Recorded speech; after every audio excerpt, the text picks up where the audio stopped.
Ok, donc salut à tous, premier cours officiel de cette rentrée, donc attention, la structure ne sera pas forcément absolument parfaite et tout ça, tout ça. En plus, il y a une espèce de tempête de vent dehors, donc c'est un peu la folie furieuse, j'espère qu'il n'y aura pas trop de bruit derrière. On perd pas trop de temps, donc comme d'hab, on évite le blabla, pas d'études de contexte de marché, etc. On fait que de la mise en application directe. Ici, on se contente de faire de la tendance, donc peu importe l'actif, peu importe le support, on va étudier toutes les tendances. Si vous avez, pour ceux qui sont en live, des trades en tendance que vous avez pris dernièrement, qui se sont soit bien, soit pas bien passés, si vous avez besoin de revoir les stratégies, c'est là où on peut en profiter pour le faire. Sinon, moi, je pioche au hasard, on prend des exemples, et le but étant toujours de pratiquer, pratiquer, pratiquer, répéter 50 fois les mêmes choses, et vous verrez qu'il y a un peu plus de contenu à savoir en tendance, mais c'est pas non plus complètement hors de portée d'un être humain normalement constitué. Donc d'abord, est-ce que vous avez des questions? On fera ça un peu en début d'émission à chaque fois. Aujourd'hui, je vous le dis direct, on a commencé un peu en retard parce qu'on avait des choses à se dire au début. Donc là, il est officiellement midi 13. On s'arrêtera à 13h pile dans tous les cas. Et ici même, cas particulier, je vais vous arrêter un quart d'heure avant parce que j'ai toujours pas bouffé et que je dois me taper encore 3 émissions derrière. Donc je vais vous spoiler. Celle d'aujourd'hui, elle durera qu'une demi-heure, mais on va essayer d'en faire bon usage. Donc, questions-réponses très rapides s'il y en a, des thématiques spécifiques. Sinon, si vous voulez parler d'un de vos trades ou un trade que vous avez repéré mais pas encore pris, ou exemple d'un contexte où vous avez du mal à lire la tendance, c'est là qu'il faut le faire, hein, d'accord? Rappelez-vous, il y a plein de contextes qui sont relous, c'est-à-dire les règles sont pas tout à fait respectées, etc. Et c'est exactement ce type de contexte qu'il faut qu'on traite dans ces sessions d'exercice pour travailler la nuance de gris. C'est bien aussi de prendre des exemples où tout est impeccable et où il y a peu de doutes sur l'application ou non de la stratégie, mais c'est surtout dans ces nuances de gris qu'il faut réaliser nos exercices pour que vous voyez comment on fait pencher la balance et surtout comment on module quand on a du mal à faire pencher la balance avec la gestion du risque, c'est-à-dire les tailles de position, le stop loss, etc. Prendre ces habitudes petit à petit. Si, voilà, donc troisième bande, ça viendra après. Hein, voilà, le cours des débutants, enfin le cours range, il sera juste après. Là, on fait vraiment que de la tendance pour pas mélanger les deux thématiques comme on le faisait avant, et ça rendait les choses un petit peu bordéliques. Donc, j'ai une tendance en face de moi. Ok, alors on le fait juste après moi, ça me paraît pas mal de faire une petite mise en contexte ici. Ok, donc rappelez-vous, qu'est-ce qu'on doit voir en tendance? Tout comme on l'avait dit, et ça on le répétera mais des dizaines et des dizaines de fois, voilà, donc il y a des règles que vous devez suivre en tendance. Il y en a 4, quelles sont-elles? Ces règles, vous devez les voir pour justifier que votre marché est bien en tendance. C'est quoi? Ayez pas peur de dire une connerie, je vous demande pas de dire les 4 d'un coup. La première qui vous vient à l'esprit,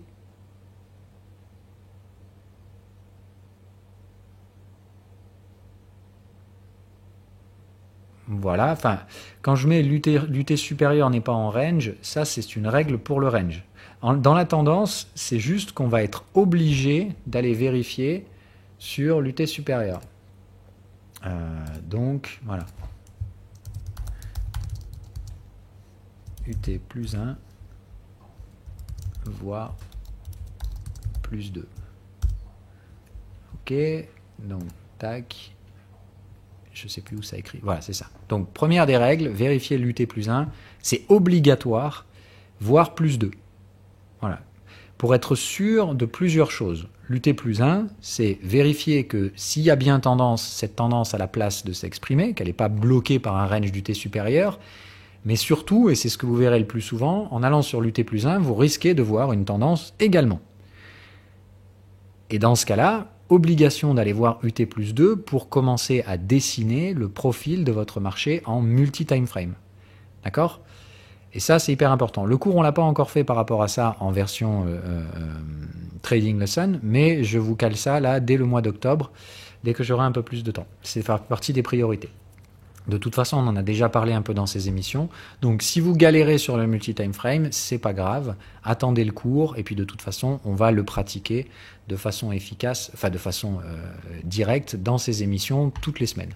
Ok, donc ça, c'est la première des règles, c'est-à-dire qu'avant de faire quoi que ce soit et avant de statuer d'une tendance quelle qu'elle soit, c'est-à-dire que même si là, pouf, tout a l'air hyper sexy, on remplit les 3 autres conditions, si vous oubliez celle-là, ça va mal se passer pour vous. D'accord? Donc, celle-ci, c'est avant de faire quoi que ce soit en tendance. Si on valide les 3 autres conditions, il ne faut surtout pas oublier celle-là. Et vous allez me l'oublier tout le temps. Ça fait partie des principales erreurs de dire ouais c'est bon j'ai tout, la moyenne fait ci, fait ça, bon ben voilà les autres conditions que vous allez me trouver. Alors donc ces autres conditions voilà bon mais éduque mais toi t'étais en cours toi c'est ça donc t'es un tricheur en fait. Ah oui bah voilà trop facile.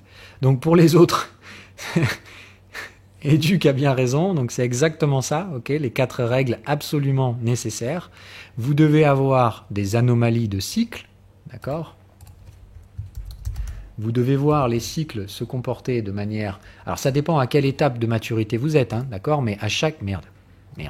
Bon, à chaque étape de maturité de votre tendance, vous devez avoir un comportement cyclique qui corrobore. C'est-à-dire que quand vous êtes en train de repérer le potentiel breakout de la tendance, d'accord? Bah, vous devez voir des cycles qui cassent. Ça va confirmer, d'accord? Quand votre tendance, elle s'est bien extrapolée comme ça, vous devez voir qu'il n'y a aucun cycle vendeur qui se termine. Voilà. Quand vous arrivez normalement sur le pullback, comme là on est en train de faire, vous devez voir les cycles vendeurs se terminer. Voilà.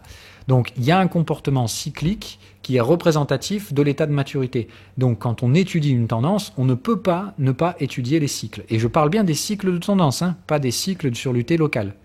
Ok? Donc vous le savez, trading en tendance égale je veux voir le trend sine wave sur vos graphiques. Et plus vraiment le sine wave de base. Hein. Voilà. Ok? Hyper important. Donc les cycles, on l'a dit ensuite derrière, bon enfin du coup c'est Educ qui vous l'a mis, ok. Toujours, et celle-là c'est celle que vous m'oubliez aussi à mort, d'accord, un range qui précède, range mature qui précède.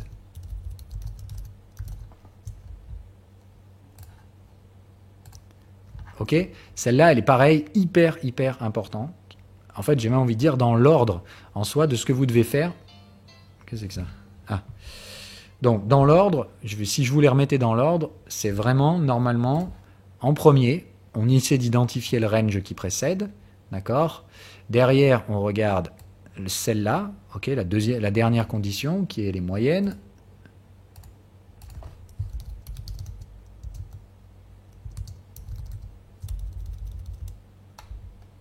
Ok. La moyenne, elle vous sert surtout de vérification rapide parce que le positionnement de la moyenne ici vous permet, sans voir ce qu'il y a avant, de savoir si les prix étaient plus bas ou plus hauts. D'accord? Donc la moyenne, elle va surtout vous donner une visibilité sur ce qui s'est passé avant sans nécessairement avoir besoin de changer de time frame. Mais ça ne peut en aucun cas se substituer à une vérification d'abord. La moyenne ici, c'est plus de dire qu'elle va souvent écarter le time frame de tendance. Souvent, par exemple, si vous avez ce genre de tendance ici, mais que vous voyez que la moyenne, elle arrive de là. Là, vous dites, ça veut dire que là, il y a forcément eu une tendance baissière avant, tendance baissière, tendance haussière, probablement que je suis dans un range du T supérieur, et très rapidement, vous allez casser ce sentiment tendanciel parce que vous avez un faisceau d'informations qui montre qu'il n'y a pas de tendance, et que vous êtes juste en train de trader à l'intérieur d'un range de l'UT supérieur. Et la moyenne, souvent, ça va être un des facteurs qui va vous permettre de le voir. Jusque-là, ça va ? Donc c'est plus de dire dans l'ordre des choses, ok, la moyenne, c'est vraiment le premier truc. Quand vous avez votre moyenne qui se positionne bien sous les contextes comme ça, vous allez vous dire, ok, ouais, tendance, c'est bien, ça commence à vous orienter vers un trading de tendance plus qu'un trading de range, mais attention à bien regarder le reste, d'accord? Donc si votre moyenne, elle est bien positionnée ici, regardez vite fait si... Avant, elle vient bien d'une zone où elle était à l'intérieur du contexte ou un truc comme ça. Si elle vient d'en haut et que là vous essayez de faire une tendance haussière, ça sent probablement mauvais. Vous pouvez directement aller vérifier sur l'UT+1. La plupart du temps, vous verrez un range sur l'UT supérieur. Bref, terminé. On trade dans ce cas-là sur l'UT de référence de l'UT supérieur et on applique la stratégie de range. Mais on ne fait pas de tendance. Ok ? Est-ce que ce type de raisonnement, il se met en place dans vos têtes? Parce que moi, ce que je veux que vous ayez à la fin, quand vous maîtrisez bien le schéma de tendance, c'est qu'en utilisant ces 4 informations seulement, normalement, vous allez réussir à orienter un processus de décision hiérarchique qui est qu'à chaque fois que vous arrivez sur une information, vous obtenez une réponse binaire, j'ai ça ou j'ai ça, et de ces réponses binaires découle à chaque fois un arbre de décision. Vous avez toujours 2 décisions, c'est bon ou c'est pas bon, ça fait ça ou ça fait pas ça, et à partir de là, vous construisez un schéma décisionnel, ok, qui vous amène à la fin à la réponse. D'accord? Et c'est souvent par objection. C'est-à-dire que si vous arrivez ici, vous avez deux choix, mais la plupart du temps, vous allez choisir celui-là parce que celui-là n'est pas possible. Vous allez choisir celui-là parce que celui-là n'est pas possible. Donc vous choisissez à défaut la plupart du temps. Même chose, celui-là n'est pas possible, et comme celui-là n'est pas possible, votre réponse finale, c'est celui-là. Ce qui m'importe, c'est que ce processus de décision, à la fin, il soit ancré dans votre tête comme un automatisme. Votre cerveau, ça, il sait très bien le faire. Mais il le fait par la répétition. Donc, il faut que vous fassiez ce schéma décisionnel qui, à la fin, vous dit « Oui, j'applique la tendance et je suis à telle étape de maturité de ma tendance. » Pour obtenir ces réponses, vous n'avez besoin que de ça. Est-ce que là, tout le monde est d'accord ou je vous ai déjà perdu? Quand on fait des cours, mettez-vous à ma place. Moi, c'est comme si j'étais prof, mais que j'avais des élèves qui ne parlaient pas. Donc, il faut vraiment que vous m'envoyiez des retours. C'est bon, c'est pas bon. Vous pouvez mettre vos micros, il n'y a aucun souci. Si vos micros sont bloqués, vous pouvez demander à ce qu'ils soient débloqués. Sinon, voilà, n'hésitez pas à donner des retours. S'il y a des questions, s'il y a quoi que ce soit d'incompréhension, il ne faut surtout pas hésiter à le dire. Personne ne passe pour un débile dans un cours de travaux pratiques. Il n'y a aucune question qui est stupide. Ok, super. Donc, puisqu'on a ça, c'est notre mécanisme, c'est ce que vous devez imprimer dans votre cerveau sans aucun doute.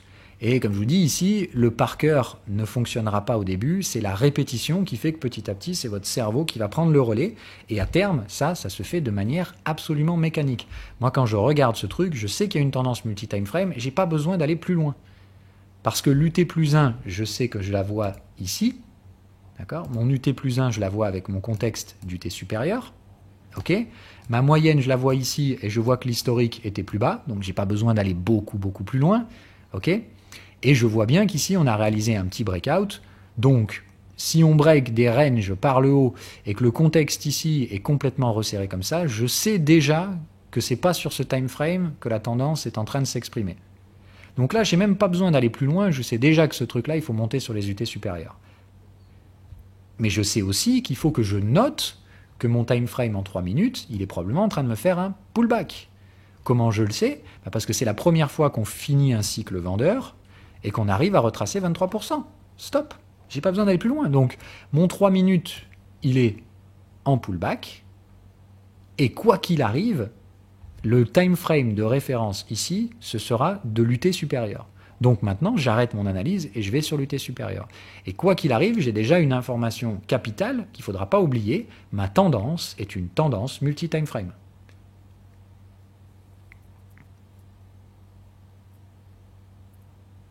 Est-ce que tous ceux qui sont là sont capables d'arriver déjà à cette conclusion ou pas? Si ce n'est pas le cas, à quel moment vous avez planté?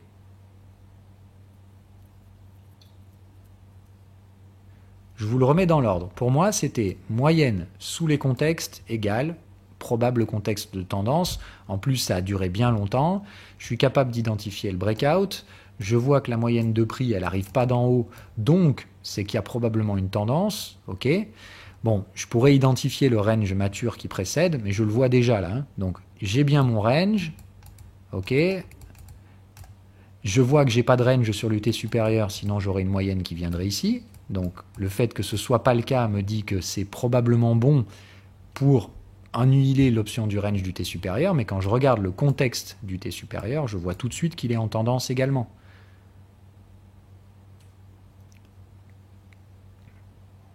Donc, multi-time frame.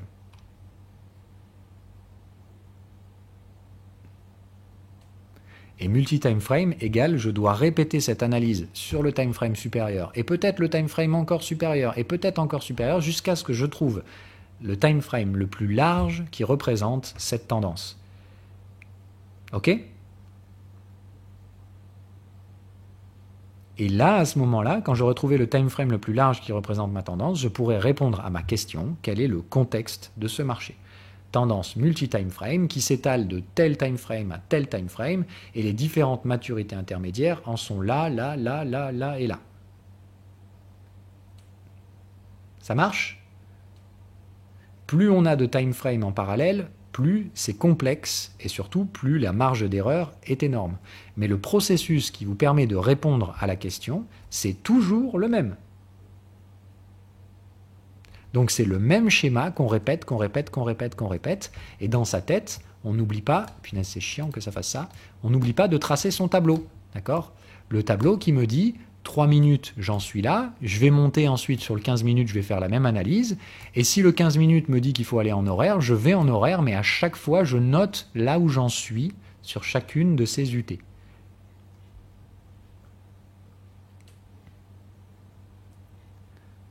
Contexte de l'UT supérieur, c'est ça, et si tu es blanc, tu n'utilises pas ça. Déjà, si tu es blanc, tu ne devrais pas écouter ce que je dis maintenant. Donc, je ne réponds pas à ta question. Les jaunes connaissent la réponse. Ok, donc on va en 15 minutes.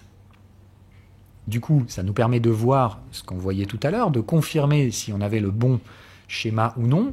Le range le range qui précédait, on l'a bien vu. Le breakout, on le voit bien. Ok, pas de souci ici. Donc ici, qu'est-ce qu'on voit comme schéma? Là, on voit que la moyenne s'est remise au milieu des bordels. Ok, donc on a probablement eu un range précédé d'une tendance. Donc ça pourrait ressembler à un pullback. Ce serait une hypothèse. Ok, on a bien terminé des cycles vendeurs. Pas trop de soucis. Est-ce qu'on a retracé 23%? Bon, on va dire que oui. A priori, il n'y a pas trop de soucis. Donc ici, on a probablement l'identification d'un pullback. Ok, et puis là, ça rebreak et ça repart en couille. Donc normalement, un excès final, on aurait dû s'arrêter par là. Jusque-là, tout le monde est d'accord? Excès final, dès qu'on déborde les contextes, dès qu'on casse les cycles, c'est que normalement la tendance doit s'arrêter. Donc, ça ne s'arrête pas. Qu'est-ce que ça vous donne ici comme information? Il faut regarder l'UT supérieur. Moi, je regarde vite fait tout de suite les contextes d'UT supérieur. Ça bourrine à la hausse, on casse les contextes résistants. Et tendance encore sur l'UT supérieur. En tout cas, quoi qu'il se passe ici, il faut que j'aille voir sur l'UT supérieur. Les moyennes de prix, là, elles me montrent bien que quoi qu'il arrive, on fait que monter depuis un bon moment. J'ai encore un range visible éventuellement ici, donc il faut que je dézoome. Donc 15 minutes, je suis théoriquement en excès final, mais ça ne s'arrête pas. Donc, je dois contextualiser UT supérieur. Ah ben d'accord, voilà le merdier. Qu'est-ce qu'on a ici en horaire? Même chose, la moyenne très largement sous les contextes, ça commence à devenir très excessif. Ok, jusque-là on est bon. Le dernier range qu'on a sur ce time frame, il est ici. Pardon, hop, il est ici. Ok, donc là on note toutes les infos. On est bien en tendance, ça devient excessif, on a bien un range qui précède, un breakout par là, et putain, la moyenne vient encore de plus bas. Égal, je suis toujours pas sur le bon time frame. L'horaire est en tendance, mais il y a peut-être une tendance encore sur l'UT supérieur. Ça marche, puisque ça semblerait être un range de pullback. Ça va jusque-là? On est toujours bon ou pas du tout? On émet des hypothèses, mais tant qu'on n'a pas la vision la plus large, on n'a pas besoin de se faire méga chier à savoir où on en est. Nous, la réponse qu'on veut, c'est quel est le time frame le plus large et quelle est sa maturité.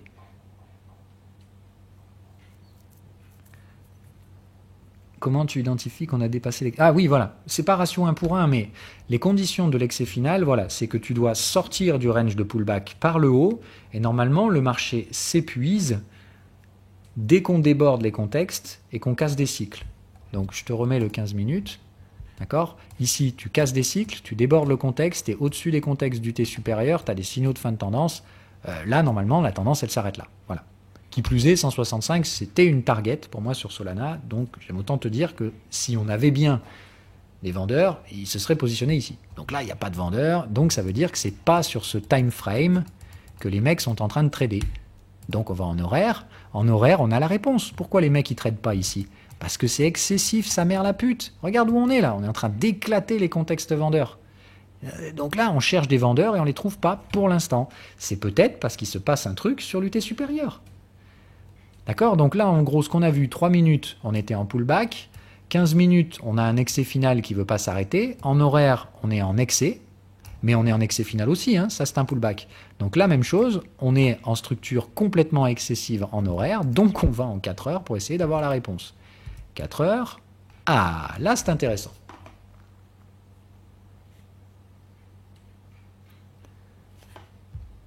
Donc, on reprend tout ce qu'on a vu. Est-ce qu'on est en tendance? Ça semblerait être le cas. On voit que les moyennes commencent à se positionner sous les contextes. Ok. Regardez le reste. Est-ce qu'on a un range? Ouais, là j'ai un vrai beau range. Ok, super. Il est bien mature, tout ce que tu veux. Est-ce que j'ai un breakout? Ouais. Est-ce qu'on a cassé des cycles? Ouais. Est-ce que là j'ai besoin d'aller sur l'UT supérieur?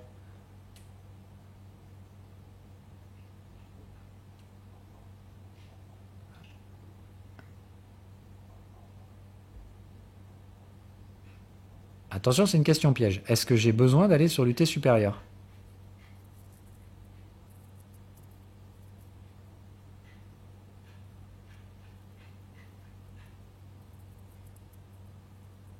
Ok, super. Mais pourquoi oui? Super, voilà, vous avez tout compris. C'est une règle. Tu es obligé de le faire. C'est pas est-ce que tu veux, est-ce que tu le sens bien, etc. Si tu ne vas pas vérifier sur l'UT supérieur dans quoi que tu fasses en tendance, ça veut dire que tu respectes pas les 4 règles fondamentales. Là, j'ai respecté les 3 autres. Je vois tout ce que je veux, le positionnement des moyennes, les cassures de cycle, le range qui précède, mais dans tous les cas, il faudra que j'aille voir l'UT supérieur. Obligatoire. Oui, oui, et l'alerte de contexte, voilà. Mais quoi qu'il arrive, en tendance, obligation d'aller de toute façon vérifier l'UT supérieur. Ça marche? Donc, par contre, ici, j'ai mon hypothèse. Clairement, pour l'instant, ici, on serait donc en phase de breakout 4 heures. Je vois pas du tout de divergence ni de quoi que ce soit. Par contre, je vois qu'on casse des cycles vendeurs et qu'on a quand même déjà bien bourré au niveau du breakout, mais on a un breakout validé, confirmé ici. Donc, on applique du suivi de tendance. Et là, on comprend pourquoi le 15 minutes nous faisait n'importe quoi tout à l'heure, parce que les mecs, ils sont en train de suivre la tendance en 4 heures. Déjà, première information. Ça nous explique pourquoi c'était le bordel sur les timeframes inférieurs. Mais si vous preniez pas le temps de dézoomer, comment tu veux voir ça? Donc on prend toujours le temps de chercher le timeframe le plus large.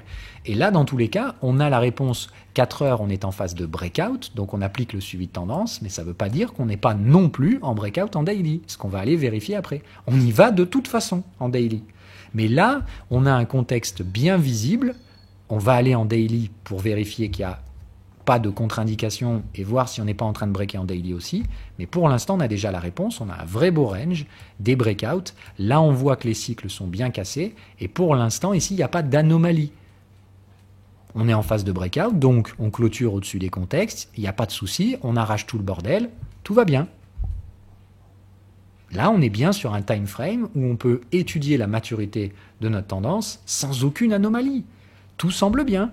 On était bien en range, la moyenne était à l'intérieur des contextes, elle commence à se positionner sous les contextes, ce qui veut dire que la tendance se met en place. Point barre. Ah non, non, non. Ah, c'est un peu excessif, mais pour moi, c'est juste un breakout. Hein.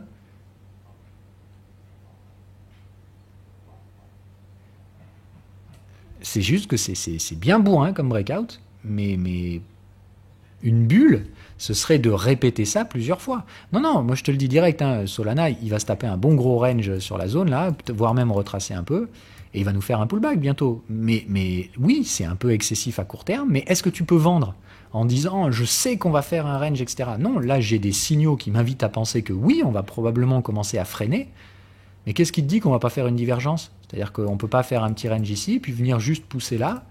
Et dans ce cas-là, c'est ce sommet-là sur lequel il faut récupérer tes profits. Donc là, il n'y a pas d'urgence à agir sur Solana. Tu sais que là, ça surchauffe un peu, mais en tendance, le marché, il est fait pour surchauffer, quoi. Hein. Donc attention à ne pas vous mettre en face de Solana. Ça marche?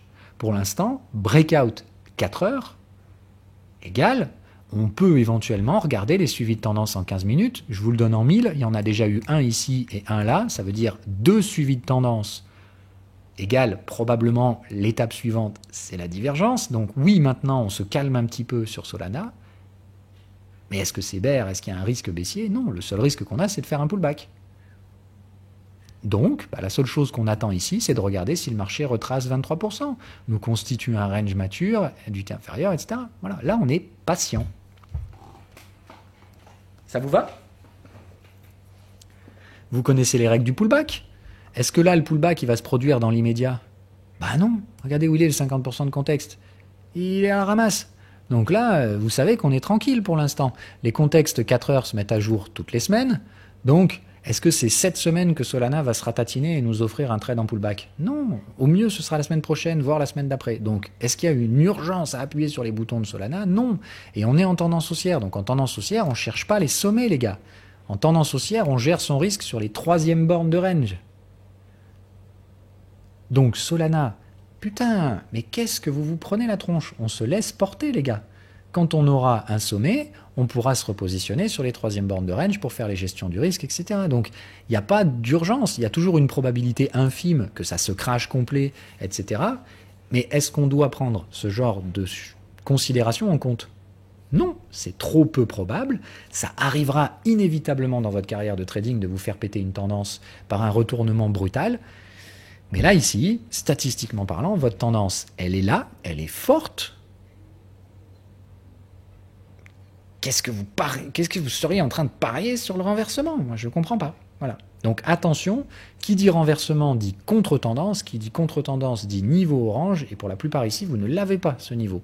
Donc je ne veux pas vous voir commencer à me chercher les divergences, à vendre Solana parce que c'est trop fort, etc. Non, on fera une gestion du risque, c'est-à-dire un TP, dès qu'on aura des 3e bornes. Et en attendant, ici on a un faisceau de présomption qui dit que clairement ça sent le topiche, mais c'est pas pour autant qu'on va l'anticiper. C'est tout bon? On a la réponse. Maintenant, pour compléter notre analyse de façon obligatoire, on va en daily. Ok. En daily, est-ce que je peux caler un schéma de tendance?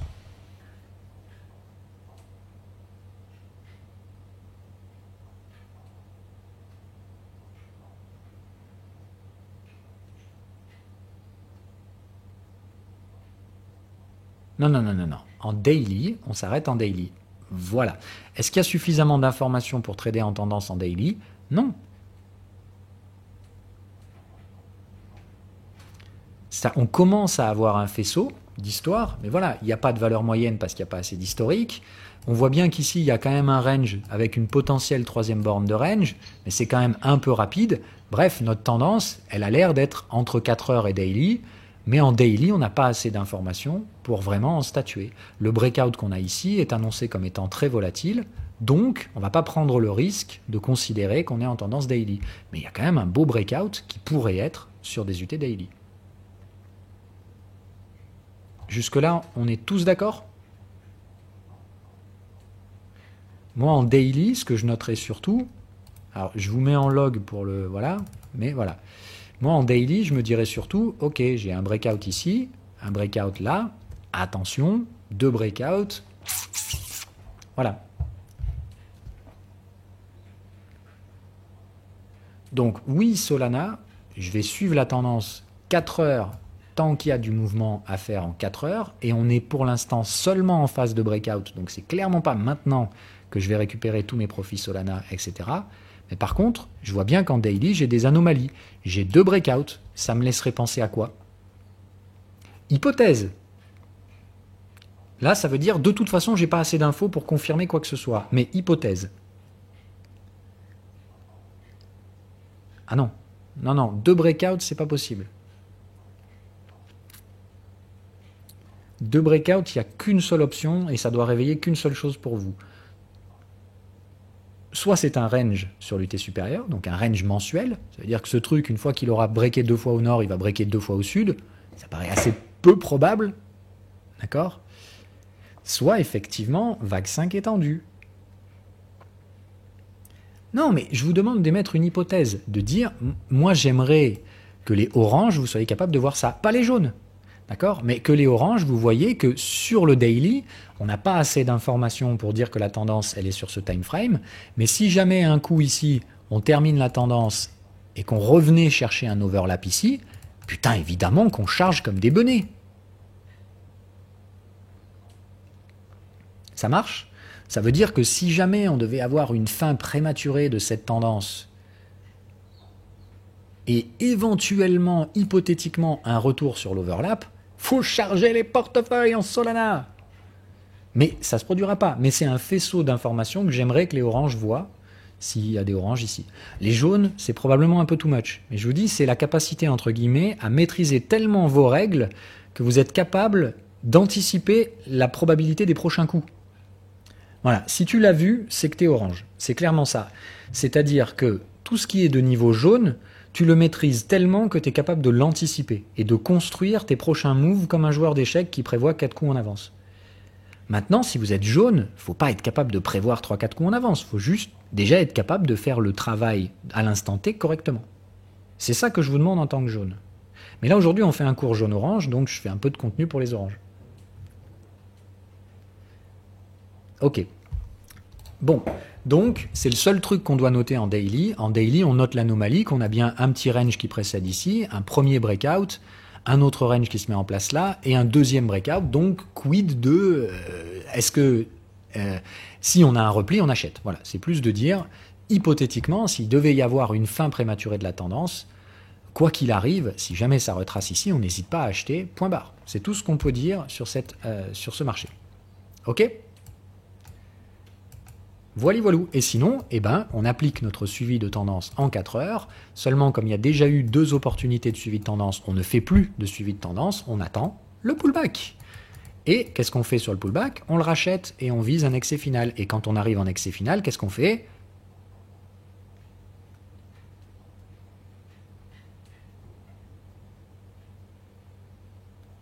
Non. Là, erreur. Excès final, TP. Non, l'excès final, on n'attend pas de troisième borne de range. À la fin de ta tendance, tu récupères tes profits point barre. Il n'y a pas de « ouais, mais si on est là et que ça continue to the moon, etc. » Non, ta tendance, elle se termine, tu prends tes profits. Terminé. Si tu veux garder un petit reliquat acheteur, etc., possible. Mais moi, perso, Solana, c'est une blockchain hyper hypée. Ça hype tellement que la moindre couille, ça va faire chuter les prix violents. Hein. Et comme je l'ai dit, je vois bien qu'il y a 2 breakouts en daily. Je vous parie que si jamais on se pète un bear market à la fin de la tendance Solana, il y a pas mal de chances que ça revienne nous taper un 60. Hein. Et à 60, je serais bien content de recharger en ayant vendu à 250. Hein. Donc, n'oubliez pas que vous n'êtes pas là pour savoir ce qui va se passer, mais pour trader ce que vous savez trader. À la fin d'une tendance, on récupère ses profits. Si vous voulez jouer le to the moon, etc., ok, avec 25% de la taille de position, mais ici, c'est un TP, 75% obligatoire. Ok?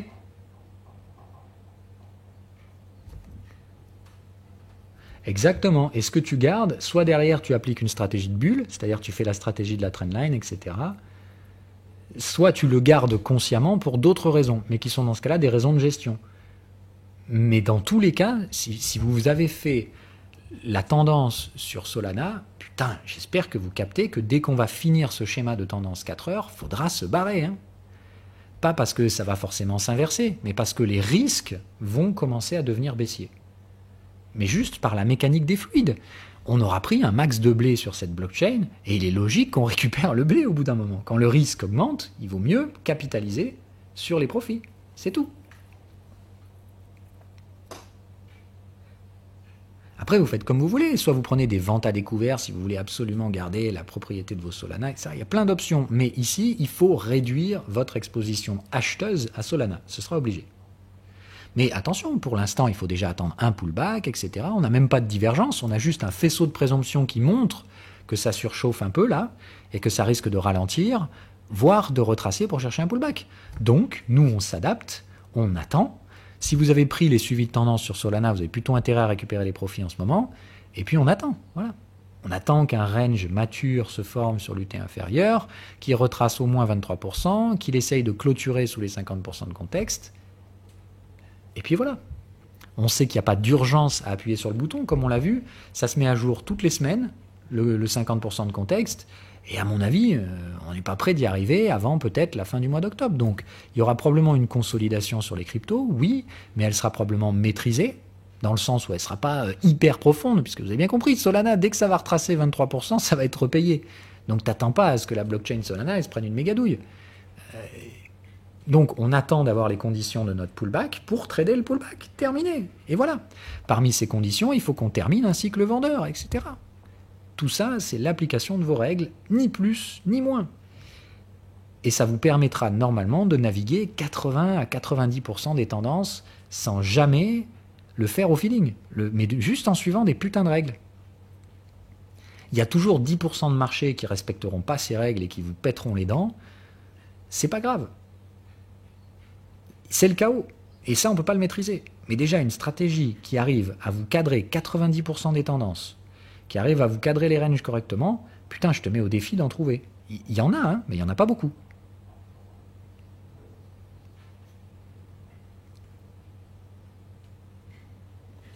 Et il n'y a pas tant de règles que ça. Hein. Je ne sais pas si vous vous rendez compte. En soi, il suffit juste de comprendre ce mécanisme-là qui vous permet de trader les maturités. Et là, on n'a pas encore fait la gestion du risque. Hein. C'est-à-dire, après, chaque contexte, quand il est mis en application, il faut des signaux, il faut sa gestion du risque, etc. Et c'est là que le cœur de métier se trouve. Mais identifier le contexte, c'est pas compliqué, les gars. Et c'est une étape que personne ne fait dans les marchés. Et c'est incroyable. Alors, les arbres décisionnels, c'est justement le principe qu'il faut que tu comprennes. Il est très complexe, cet arbre, parce qu'il s'adapte aux différents marchés que tu vas avoir, qui vont tous réagir de façon un peu différente. Mais si tu as envie de le faire, c'est pas non plus un arbre à 500 branches, d'accord? Mais il y a probablement une quinzaine, vingtaine de branches, c'est pas bien méchant. Mais si tu veux le construire, cet arbre, eh ben fais-le. Si toi, tu as besoin de rationaliser les trucs, de les poser, de les écrire sur un papier, ben prends ton temps. Fais-le, et si tu veux même le faire de façon propre, type, je sais pas, tu prends un éditeur photo ou un machin comme ça, et tu fais un joli support, tu nous sors ça en PDF, et tu le partages dans le Discord, comme on l'a dit. Si tu as envie de produire du contenu éducatif pour structurer ta pensée, et qu'en plus de ça, ça peut être profitable pour les autres, n'hésite pas à le faire. Au lieu de me mater des graphiques en temps réel, ça, c'est beaucoup plus profitable. Voilà, ça c'est ce qu'on a dit à la rentrée, ça fait partie de tout le contenu éducatif en bonus qui peut clairement vous aider, mais que j'ai pas le temps de faire. Donc vous le faites entre vous. C'est à la portée de la plupart voilà, tout, il y en a la moitié, vous êtes dev en plus, donc ce genre de conneries vous savez faire. Donc je sais pas, voilà, essayez d'être un peu créatif sur ce genre de truc. Moi je vous fournis le gros contenu éducatif. Tout ce qui est derrière, support visuel, etc., je fais la base, mais j'ai pas le temps de rentrer dans les détails. À vous de les faire. Ok, moins 10, j'ai 10 minutes pour bouffer, les gars, donc je peux m'autoriser à couper maintenant, et on se retrouve pour les verres derrière. Ok, super. Allez, ciao, ciao, à toutes pour les verres.